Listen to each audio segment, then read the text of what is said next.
नमस्कार, मैं हूं दिव्या। उत्तर प्रदेश की 25 बड़ी खबरों में आपका स्वागत है। आज है 25 जनवरी, दिन शनिवार। खबरों की ओर बढ़ने से पहले एक नजर सुर्खियों पर। महाकुंभ में बढ़ती भीड़ के कारण बाहरी वाहनों के प्रवेश पर रोक। यूपी में निवेश की खुली संभावना।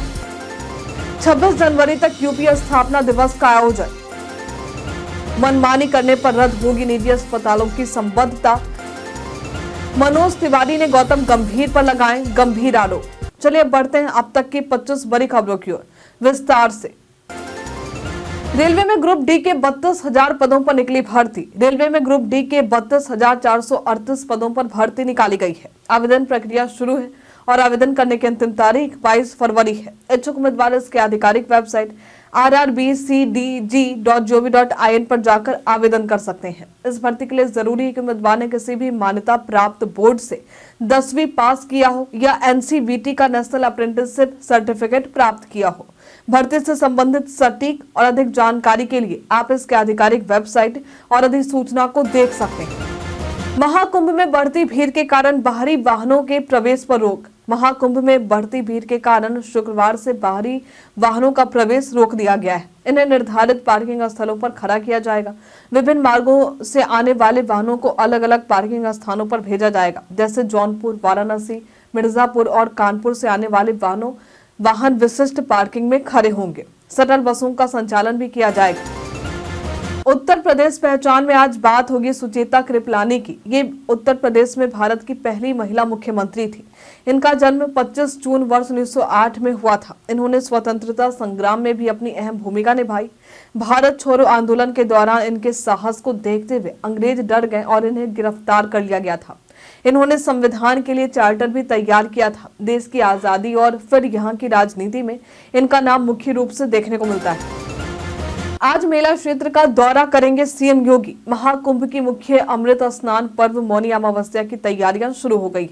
मुख्यमंत्री योगी आदित्यनाथ शनिवार को मेला क्षेत्र का दौरा करेंगे और प्रशासन की तैयारियों की समीक्षा करेंगे। 29 जनवरी के स्नान पर्व के लिए 44 स्नान घाटों की सफाई की जा रही है। सुरक्षा व्यवस्था और यातायात योजना को लेकर भी रणनीति बनाई गई।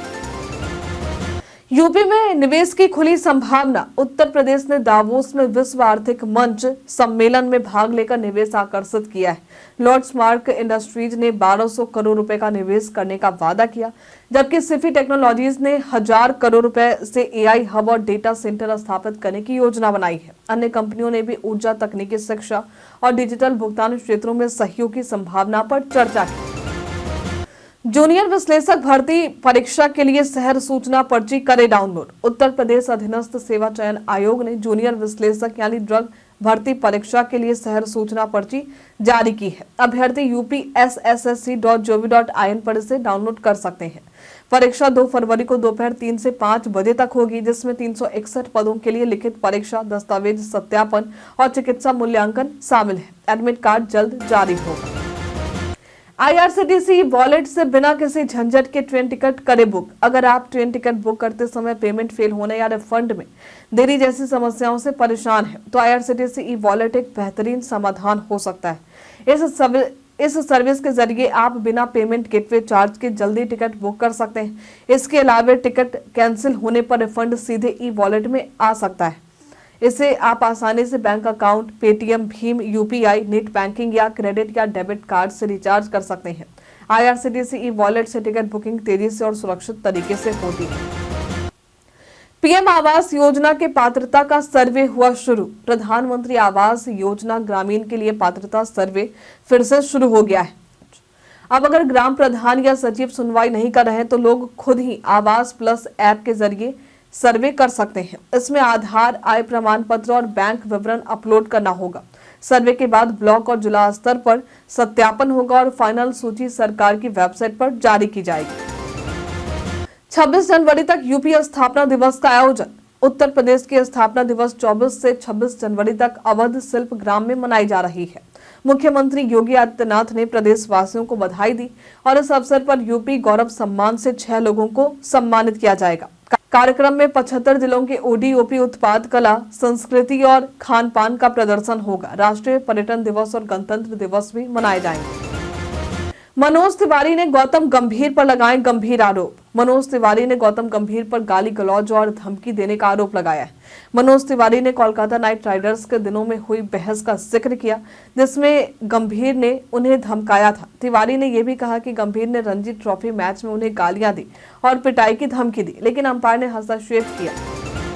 सुप्रीम कोर्ट से डिप्टी सीएम केशव को बड़ा झटका। सुप्रीम कोर्ट ने उप मुख्यमंत्री केशव प्रसाद मौर्य के खिलाफ फर्जी डिग्री मामले में इलाहाबाद हाई कोर्ट के आदेश को रद्द कर दिया। कोर्ट ने मामले को फिर से हाई कोर्ट में भेजते हुए कहा कि पुनरीक्षण याचिका की खारिजी का आधार सिर्फ 1 महीने की देरी नहीं हो सकता, खासकर जब याची ने डेंगू का कारण बताया था। अब हाई कोर्ट को मामले पर गुण दोष के आधार पर सुनवाई करनी होगी। समूह के क और ख श्रेणी के अधिकारियों की बढ़ी प्रविष्टि की तारीख। उत्तर प्रदेश सरकार ने समूह के क और ख श्रेणी के अधिकारियों की वर्ष 2023-24 की वार्षिक प्रविष्टि की तिथि 22 जनवरी से बढ़ाकर 26 जनवरी कर दी है। विशेष सचिव कार्मिक कुलदीप कुमार रस्तोगी ने ये आदेश जारी किया है। स्वमूल्यांकन समीक्षक और स्वीकर्ता की तारीखें क्रमशः 27 जनवरी, 1 फरवरी, 6 फरवरी और 11 फरवरी निर्धारित रहेगी। मनमानी करने पर रद्द होगी निजी अस्पतालों की संबद्धता।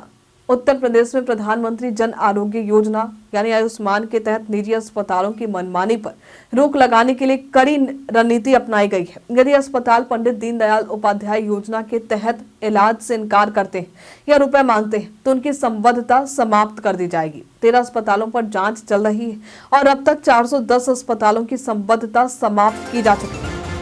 व्हाट्सएप में बैकग्राउंड को इस तरीके से कर सकते हैं चेंज। व्हाट्सएप ने वीडियो कॉलिंग के दौरान बैकग्राउंड बदलने का नया फीचर पेश किया है, जो आपके कॉलिंग एक्सपीरियंस को और भी मजेदार बना सकता है। इस फीचर का उपयोग करने के लिए आपको कॉल करते समय स्क्रीन के ऊपर दाईं ओर 3 ऑप्शंस में से बैकग्राउंड पर क्लिक करना होगा। यहाँ आपको कई बैकग्राउंड जैसे ब्लर, लिविंग रूम, ऑफिस, बीच आदि मिलेंगे। इसके अलावा आप फोटो या वीडियो भेजते समय भी बैकग्राउंड बदल सकते हैं। यूपी पुलिस ने अपनाई ई ऑफिस डिजिटल प्रणाली। हाथरस पुलिस विभाग ने अब ई ऑफिस डिजिटल प्रणाली अपनाई है, जिसे एसपी चिरंजीवी नाथ सिन्हा ने शुरू किया। सभी थाने और कार्यालयों में इस प्रणाली को लागू करने के निर्देश दिए गए। इसका उद्देश्य सरकारी प्रक्रियाओं को पारदर्शी और उत्तरदायी बनाना है, जिससे शिकायतों का समाधान समय पर हो और कार्य में भ्रष्टाचार कम हो। प्रयागराज में होने वाली जेईई मेन की परीक्षा वाराणसी में हुई शिफ्ट। नेशनल टेस्टिंग एजेंसी यानी एनटीए ने 28 से 30 जनवरी 2025 के लिए जेईई मेन एडमिट कार्ड जारी कर दिए। महाकुंभ मेले के कारण प्रयागराज में यात्रा में कठिनाई को ध्यान में रखते हुए इन तिथियों के परीक्षा केंद्र वाराणसी में शिफ्ट कर दिए गए। उम्मीदवार jee-main.nta.nic.in से एडमिट कार्ड डाउनलोड कर सकते हैं और सभी दिशा निर्देश का पालन करें। प्रदेश में पश्चिमी विक्षोभ का असर हो रहा खत्म। उत्तर प्रदेश में पश्चिमी विक्षोभ का असर अब खत्म होता दिखाई दे रहा है। बारिश का सिलसिला भी थम चुका है। तापमान में गिरावट देखने को मिल सकती है। कई जगहों पर घने कोहरे की संभावना जताई गई है। प्रदेश में 2 से 5 डिग्री तक की कमी देखने को मिल सकती है, जिससे ठंड बढ़ने की संभावना है। मिल्कीपुर उपचुनाव को लेकर सीएम योगी ने सपा और आप पर बोला हमला। मुख्यमंत्री योगी आदित्यनाथ ने मिल्कीपुर उपचुनाव को लेकर खास ध्यान दिया है। उन्होंने समाजवादी पार्टी और आम आदमी पार्टी पर हमला करते हुए कहा है कि इन दलों के झंडे माफियाओं और अपराधियों को बचाने के लिए थे। योगी ने उपचुनाव के लिए भाजपा नेताओं को बूथ स्तर पर प्रतिस्पर्धा को प्रेरित किया और नाराज नेताओं से मुलाकात कर उनका समर्थन हासिल किया। सरकारी जमीन पर 200 से अधिक वक्फ बोर्ड की संपत्तियों का दावा। मुरादाबाद मंडल में सरकारी जमीन पर 200 से ज्यादा वक्फ संपत्तियों का दावा किया गया है, जिनमें रामपुर के जौहर विश्वविद्यालय और महादेव मंदिर की जमीन भी शामिल है। प्रशासन ने इन संपत्तियों का सत्यापन किया है और कमिश्नर के अनुसार वक्फ बोर्ड अधिनियम में संशोधन के बाद इन संपत्तियों पर बड़ा असर पड़ सकता है। आगरा परिक्षेत्र से महाकुंभ के लिए रवाना हुई 300 बसें। महाकुंभ के लिए आगरा परिक्षेत्र से परिवहन निगम ने 300 बसें भेजी हैं, जिससे दिल्ली और नोएडा मार्ग पर बसों की कमी हो सकती है। 430 बसों को भेजने की योजना थी, लेकिन अभी 300 बसें ही भेजी गई हैं। आईएसबीटी से महाकुंभ के लिए 30 से 40 बसें भेजी जा रही हैं और स्टाफ को श्रद्धालुओं से अच्छा व्यवहार करने की ट्रेनिंग दी गई है। बटेश्वर में स्थापित होगी अटल बिहारी वाजपेयी की प्रतिमा। पूर्व प्रधानमंत्री अटल बिहारी वाजपेयी की 60 फीट ऊंची प्रतिमा बटेश्वर में स्थापित की जाएगी। भाजपा किसान मोर्चा के राष्ट्रीय अध्यक्ष और सांसद राजकुमार चहर ने इस परियोजना की घोषणा की है। केंद्रीय पर्यटन मंत्री से मिली स्वीकृति के बाद बटेश्वर के विकास के लिए 86 करोड़ रुपए दिए गए, जिससे पर्यटन को बढ़ावा मिलेगा। इलाहाबाद एचसी ग्रुप सीडी की परीक्षा कुंजी पर इस दिन तक करे आपत्ति। नेशनल टेस्टिंग एजेंसी यानी एनटीए ने इलाहाबाद हाईकोर्ट ग्रुप सी और डी भर्ती परीक्षा की उत्तर कुंजी जारी कर दी है। उम्मीदवार इसे exams.nta.in/AHCRE पर जाकर डाउनलोड कर सकते हैं। यदि किसी को उत्तर पर आपत्ति है तो वे 26 जनवरी तक ऑनलाइन आपत्ति दर्ज कर सकते हैं। इस भर्ती में 3306 पदों के लिए चयन होगा। कानपुर के साइबर अपराधियों ने 7 राज्यों को दिया चकमा। कानपुर के घाटमपुर में ग्राम पंचायत सचिव की ईमेल आईडी हैक कर 85 फर्जी जन्म मृत्यु प्रमाण पत्र जारी किए गए। ये प्रमाण पत्र 7 राज्यों के अलग अलग जिलों के थे। जालसाजों ने सचिव के ईमेल को हैक कर 84 प्रमाण पत्र बनाए, जिनमें से कुछ मध्य प्रदेश, गुजरात और अन्य राज्यों के थे। पुलिस ने एफआईआर दर्ज कर जांच शुरू कर दी है। राहुल गांधी के खिलाफ देशद्रोह का मामला दर्ज करने की मांग। हिंदू शक्ति दल के राष्ट्रीय अध्यक्ष सिमरन गुप्ता ने राहुल गांधी के खिलाफ देशद्रोह का आरोप लगाते हुए चंदौसी की एमपी एमएलए कोर्ट में याचिका दायर की। याचिका में राहुल गांधी के खिलाफ देशद्रोह का मामला दर्ज करने की मांग की गई, क्योंकि उन्होंने कांग्रेस कार्यालय के उद्घाटन के दौरान बयान दिया था कि उनकी लड़ाई इंडिया से है। कई कारणों से दर्ज है भारत के इतिहास में आज की तारीख। आज के ही दिन वर्ष 2004 में अंतरिक्ष यान अपॉर्चुनिटी मंगल ग्रह पर सफलतापूर्वक उतरा था। आज के ही दिन वर्ष 2002 में अर्जुन सिंह भारतीय वायुसेना के पहले एयर मार्शल बने थे। आज के ही दिन वर्ष 1983 में आचार्य विनोबा भावे को भारत रत्न से सम्मानित करने की घोषणा हुई थी। आज के ही दिन वर्ष 1980 में मदर टेरेसा को भारत रत्न से सम्मानित किया गया था। आज के ही दिन अंतर्राष्ट्रीय कस्टम एवं उत्पाद दिवस, राष्ट्रीय मतदाता दिवस और हिमाचल प्रदेश स्थापना दिवस मनाते हैं।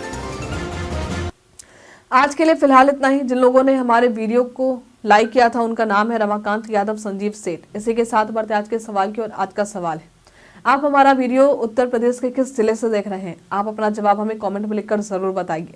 आज के लिए फिलहाल इतना ही। उत्तर प्रदेश की तमाम खबरों के साथ बने रहने के लिए देखते रहें डेली यूपी। और साथ ही अगर आप यूट्यूब से देख रहे हैं तो चैनल को लाइक करना और सब्सक्राइब करना। अगर आप फेसबुक से देख रहे हैं तो पेज को फॉलो करना ना भूलें। धन्यवाद।